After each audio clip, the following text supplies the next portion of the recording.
Good morning students. आज हम करेंगे लेसन 4 रक्त और हमारा शरीर। तो लेसन का नेम है रक्त और हमारा शरीर और इसके लेखक हैं डॉक्टर यतीश अग्रवाल। तो इस लेसन में बताया गया है कि पौष्टिक और संतुलित आहार की कमी से हमारे शरीर कई रोगों का शिकार हो जाता है, यानी हमारा शरीर में रोग प्रतिरोधक क्षमता बिल्कुल कम हो जाती है और हम बीमार पड़ जाते हैं। तो उन्हीं में से एक रोग है अनीमिया, यानी शरीर में रक्त की कमी का होना। तो इस लेसन में हम रक्त की संरचना क्या है, रक्त क्या काम करता है, रक्त से क्या क्या परेशानियां होती हैं, इस बारे में जानेंगे। तो इसमें एक लड़का अनिल होता है, वह अपनी छोटी बहन दिव्या को हॉस्पिटल लेके जाता है। तो क्योंकि दिव्या बीमार होती है, उसे कुछ दिनों से मतलब कि हर समय थकान महसूस होती है, उसका किसी भी काम में मन नहीं लगता और उसकी भूख भी पहले से कम हो गई है।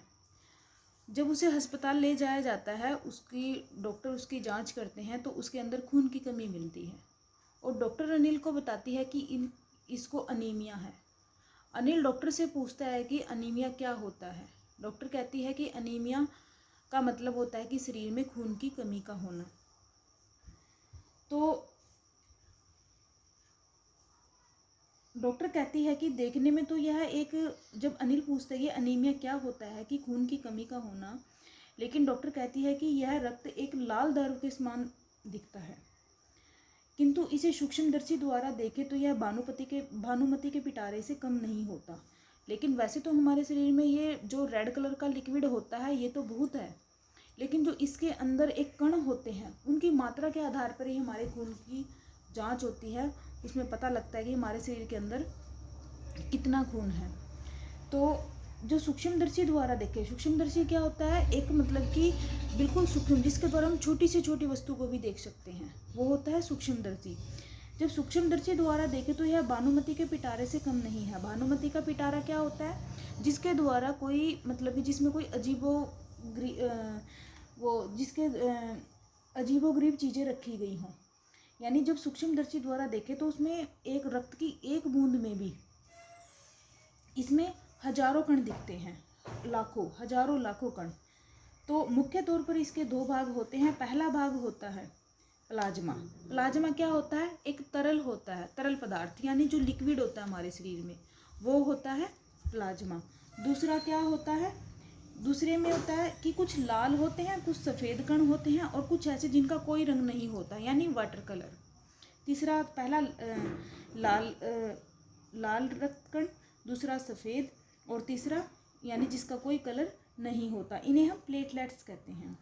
तो डॉक्टर सूक्ष्मदर्शी द्वारा अनिल को लाल रक्त कण दिखाती है और अनिल रक्त की एक बूंद में इतने सारे कण देखकर जिसकी कल्पना भी नहीं कर सकते, हैरान रह जाता है, क्योंकि सूक्ष्मदर्शी द्वारा बिल्कुल उसकी छोटी से छोटी कण भी दिखाई देते हैं।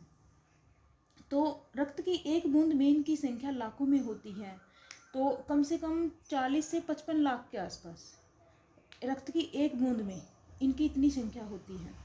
तो 1 मिलीलीटर रक्त में 40 से 55 लाख रक्त कण मिलते हैं।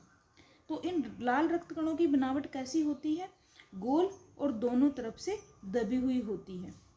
ठीक है, तो इन्हीं के कारण क्या है, हमें अपना रक्त लाल रंग का नजर आता है। तो ये कण क्या है, हमारे शरीर के लिए दिन रात काम करते हैं। लाल रक्त कण हमारे शरीर में बनते रहते हैं और नष्ट कणों का स्थान ले लेते हैं। दूसरा हमारा सफ़ेद रक्त कण। सफ़ेद रक्त कण क्या होते हैं, ये हमारे शरीर में मतलब कि एक वीर सिपाही का काम करते हैं। सफ़ेद रक्त कण, इनकी बनावट कैसी होती है, सफ़ेद रक्त कण ये हमारे शरीर में एक वीर सिपाही का काम करते हैं और ये रोगाणु शरीर पर धावा बोलने की कोशिश करते हैं, तो सफ़ेद रक्तकण डटकर उनसे मुकाबला करते हैं। जब भी हमारे शरीर पे रोगाणु शरीर पर अटैक करते हैं तो सफ़ेद रक्तकण डटकर उनसे मुकाबला करते हैं। ये रोगाणुओं को हमारे शरीर के अंदर प्रवेश नहीं करने देते, मतलब कि बहुत से रोगों से हमारी रक्षा करते हैं। तो यह सफ़ेद रक्त कणों का काम है हमारे शरीर के अंदर। पहले लाल रक्त कणों का वो काम था, अब सफ़ेद रक्त कणों का काम है। तीसरा है हमारा प्लेटलेट्स। प्लेटलेट्स क्या होते हैं, यानी मान लो हमें शरीर पे या हाथ पाँव पे कहीं भी चोट लग जाती है, तो जो एक चोट के ऊपर एक परत बन जाती है, यानी जो एक थक्का सा बन जाता है, उसको हम क्या बोलते हैं, वो है प्लेटलेट्स। उससे क्या होता है, जो हमारी चोट में एक दरार आ जाती है, घाव होता है, उसके वो भर जाता है, उससे क्या होता है, रक्त बाहर निकलना बंद हो जाता है। तो बाहर निकलना बंद हो जाता है, उसके ऊपर एक परत जम जाती है जिसे हम प्लेटलेट्स कहते हैं। यह क्या करता है, रक्त की जमाव क्रिया में मदद करता है, रक्त को वहीं पर जमा देता है, बाहर नहीं निकलने देता। लेकिन कई बार क्या होता है, जब घाव ज़्यादा गहरा होता है, रक्त बहना कम नहीं होता, तो उस स्थान पर हमें क्या करना चाहिए, कसकर एक सूती कपड़ा बांध देना चाहिए। सूती कपड़ा बांधने से क्या है, दबाव पड़ेगा उसके ऊपर और रक्त का बहना कम हो जाएगा।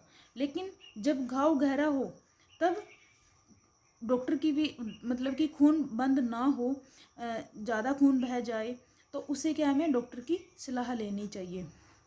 तो ये जो हमारा अनीमिया रोग होता है, इसमें इन्होंने 3 तरह बताया है कि लाल रक्त कण, सफ़ेद रक्त कण और प्लेटलेट्स। तीनों का अपने शरीर में अलग अलग काम है। और जैसा कि हमारे लेसन के अकॉर्डिंग चलते हैं कि जो अनीमिया, ये अनीमिया किन कारणों से होता है, इसकी बचाव क्या है, इनसे हम क्या क्या सावधानी बरतनी चाहिए। अनीमिया होने का सबसे पहला मेन कारण यही है कि पेट में कीड़ों का हो जाना, और दूसरा होता है कि पौष्टिक आहार की कमी। जब हम पौष्टिक आहार नहीं ले पाते, पौष्टिक आहार की कमी होती है हमारे खान पान में, यानी दूध, घी, हरी सब्जियां, इनकी कमी हो जाती है, तब हमारे शरीर के अंदर अनीमिया की कमी हो जाती है। तो इससे क्या है, जो दूसरा है पेट में कीड़ों का हो जाना। ये कीड़े कैसे प्रवेश करते हैं हमारे पेट में, दूषित जल के द्वारा और दूषित खाद्य पदार्थों के द्वारा हमारे शरीर में प्रवेश करते हैं। लेकिन इनसे बचने के लिए क्या आवश्यक है, एक तो हमें पूरी साफ सफाई से बने हुए खाद्य पदार्थ खाने चाहिए, दूसरा हमें भोजन करने से पूर्व अच्छी तरह से हाथों को धोना चाहिए, तीसरा क्या है, हम साफ पानी ही पीना चाहिए। ये सब बचाव करके ही हम अनीमिया की कमी, हमारे शरीर में अनीमिया की कमी होने से बच सकते हैं, यदि हम इनका अच्छे से सावधानी से प्रयोग करें। तो जैसे हम यहाँ लाल रक्त कण, सफ़ेद रक्त कण, प्लेटलेट्स की बात कर रहे थे, जो हमारे शरीर के 3 पार्ट्स की बताए हैं इन्होंने अनीमिया के। तो इसमें क्या होता है, जब भी मतलब कि किसी को खून की ज़रूरत होती है, तो उसके लिए आपात स्थिति में ब्लड बैंक बनाए गए हैं। ब्लड बैंक में क्या होता है, आपको जिस रक्त समूह की ज़रूरत होती है, आपको उसी रक्त समूह के अकॉर्डिंग रक्त मिलता है। लेकिन क्या होता है कि रक्त को 4 भागों में बांट दिया गया है। पहले आप रक्त समूह की जांच कराएंगे कि आपका कौन सा ब्लड ग्रुप है, उसी के अकॉर्डिंग आपको वही रक्त मिलेगा। लेकिन इन ब्लड बैंकों में रक्त बना रहे, सुरक्षित रहे, उसका भंडार भरा रहे, उसके लिए क्या आवश्यक है, उसके लिए यह आवश्यक है कि हम समय समय पर रक्तदान करते रहें। यदि हम समय समय पर रक्तदान करते रहेंगे तो ब्लड बैंक में हमेशा ब्लड बना रहेगा, जो किसी न किसी को जीवन दान देने में या रक्तदान देने में सहायता करेगा, और मतलब कि किसी ज़रूरतमंद व्यक्ति की ज़रूरत पूरी होगी।